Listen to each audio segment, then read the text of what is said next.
Hey, welcome to Geek Speak 11? Okay. Yeah. Or 12. 12. Yeah, it's 12? Yeah, it's 12. Okay. What do you want to talk about, brother? Dude, so I already sent it to you. You know how excited I got about the new Flash trailer. Yeah. So it's kind of like a take on the whole Flashpoint comic book series. But you can't say, piece de raison, that's French. Yeah. We're not French. The cherry on the top is Michael Keaton's back, brother, as Batman. Okay, so I'm not even a big DC fan the way you are. Right. And I'm certainly not a Batman fan the way you are. But I mean, even I, a non-DC, non-Batman fan, Right. got excited over Keaton being Batman Right. again. It's a throwback not only to when I was a kid, but to me, you know, a lot of people may think it was one of the campiest Batmans, that they didn't take Batman serious. Right. But to me, it was really entertaining. You know, Jack Nicholson as a Joker, and I mean, but just to see him back in that suit was a dream come true. It doesn't stick to the comic books per se, because in the Flashpoint, it's actually his father, Thomas Wayne, that is Batman. Yeah.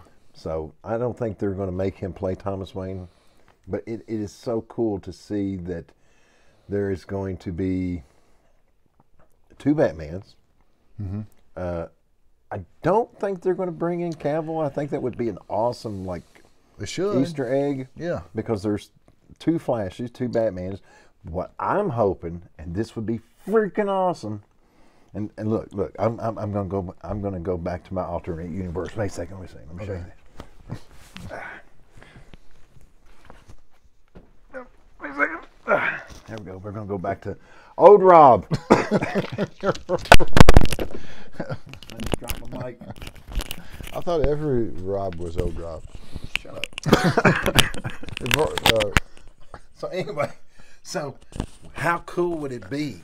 How cool would it be if, you know how they have all this computer graphic stuff and they had Carrie Fisher in Star Wars? Yeah. How cool would it be? So in the comic books, and they did a Batman 89, which was Michael Keaton's Batman story, and they connected it with a Superman 78, which was Christopher Reeves. How cool would it be if they used computer graphics and went back and somehow added a little snippet of Christopher Reeves back into that movie, just for shits and giggles, man. I mean, if you're gonna do it, I mean, you might as well just do it big. Right. I mean, you know, you might as well just throw as many Easter eggs in there as you can. Yeah. And you know, that was one of the things they done with the last Spider-Man movie, is they just pulled everything together so good with the 3 different actors Right. that have recently played Spider-Man, and it was just regardless of which Spider-Man you liked, you know, you were there. Now, they're not gonna have Robert Patterson, I don't think. No, because he's considered what do they call it? A different universe. It's like the Nexus or something. I don't know. But no, they said they're not going to have him in that. That this was going to be a separate Batman. Plus, you go ahead and say, because I can talk about this. Oh no, that's fine. Well, we try to keep our Geek Speaks around 15 minutes, but we run shorter over. No they're big deal. talking about doing a Batman Beyond, or not Batman, a Batman Bold and Brave. So somehow they've got to introduce this Batman.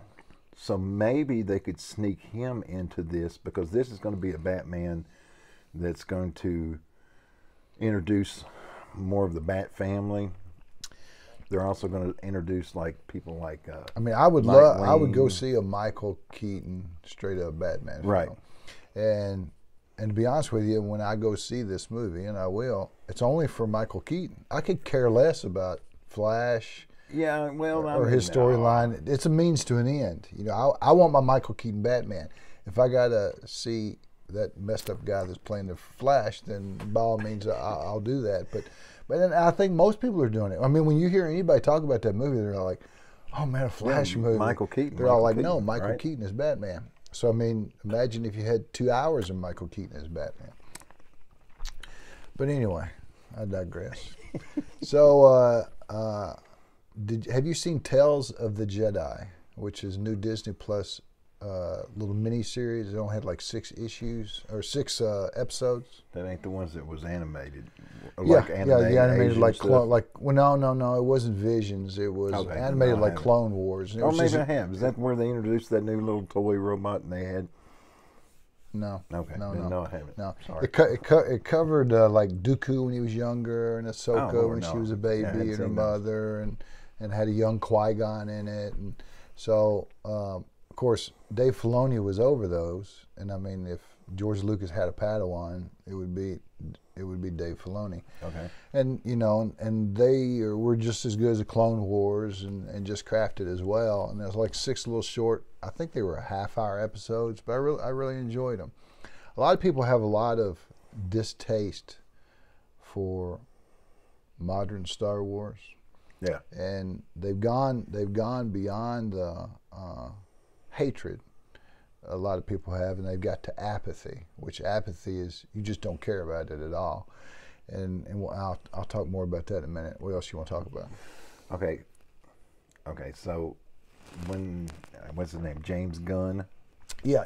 He's redoing the DC Yeah. universe. So when he first got on there, I was just like tore up about it. I'm a DC freak. So, Yeah. but to see where this could go, and I try not to expect anything, but they're introducing people into movies and shows and comic books that have never really got, like John Jones. They're doing a Green Lantern, and it's going to have Jon Stewart and Hal Jordan.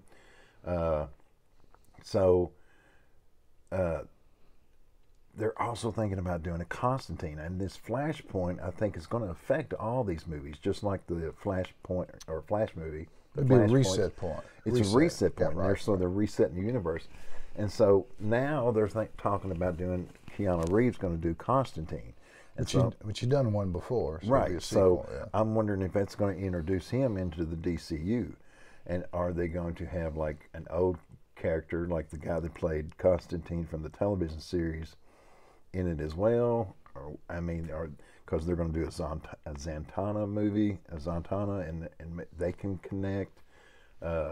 It's just, I don't know. It's just got my head spinning. And Yeah, well, whenever somebody comes on board and they announce all these shows they're going to do, right, and they might only do a third of them. half of them, yeah, just a portion of them are done. But DC has not done enough lately. Well, it's to get the fans excited, but like they'll announce, hey, we're going to do this, hey, we're going to do that, and we may even get excited about it and talk about it on our channel.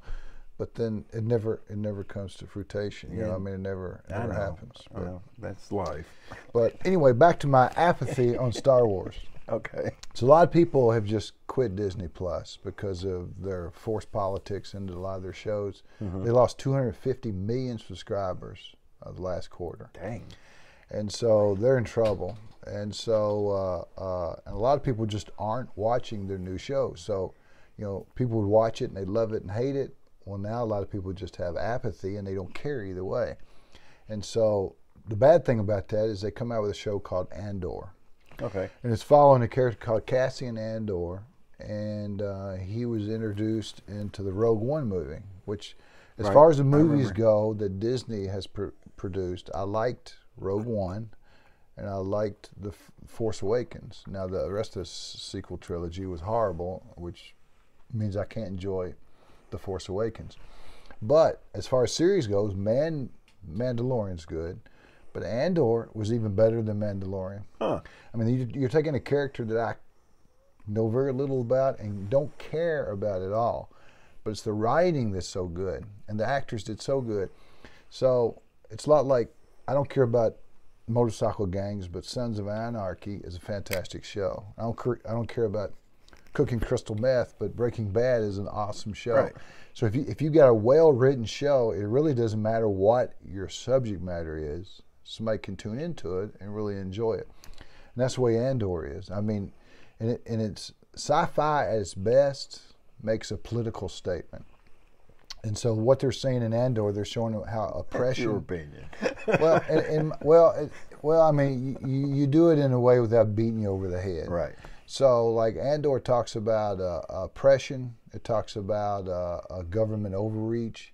And it's interesting because the guy that wrote Andor, whether he done it intentionally or not, certainly Disney didn't recognize it, but he's kind of poking at Disney for a lot of the choices that they've made with their employees and with their projects, and yet he was writing and getting paid by Disney.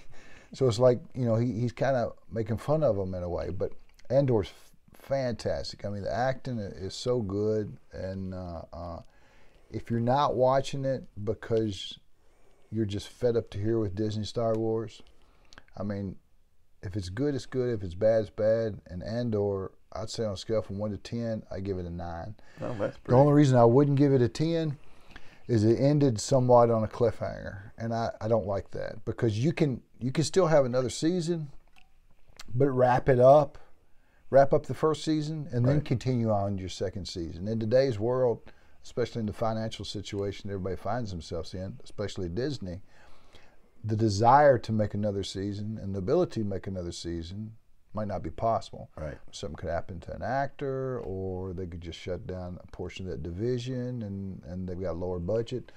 So just wrap up your season to where it's enjoyable, has a beginning and an end, and then you can continue it on if you're able to continue it on.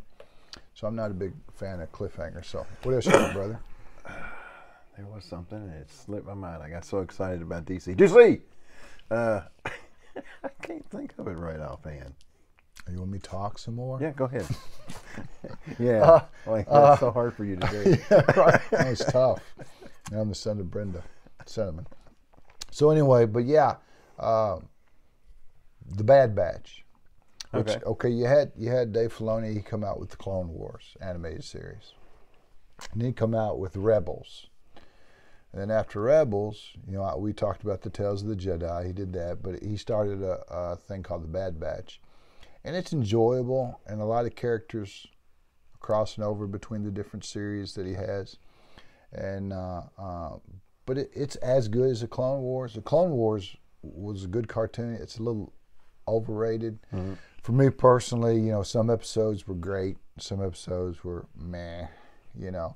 And so it's hit and miss, and certainly that's the way it is with the Bad Batch. But really, the Bad Batch, Tales of the Jedi, and especially Andor, you know, has really kind of has been some good quality programs that Disney's put out. So I think people need to not write them off and give them a chance. So, did you think of it? Nope. I'm listening to you. You want me to talk some more? Yeah, go more. You got 2 minutes. All right. Okay, my comic recommendation. So I've been trying to recommend comics that, since modern comics aren't what they used to be, I'm trying to recommend comics that were A, affordable, B, good art, C, good story from the past, things you can check out. So my recommendation today is for the Scalped series. So it was put out by Vertigo. It's an offshoot of DC, so you should be happy that I'm reading a DC product. But it was written by Jason Aaron, and I know everybody wants to go off on Jason Aaron and say he's a horrible writer.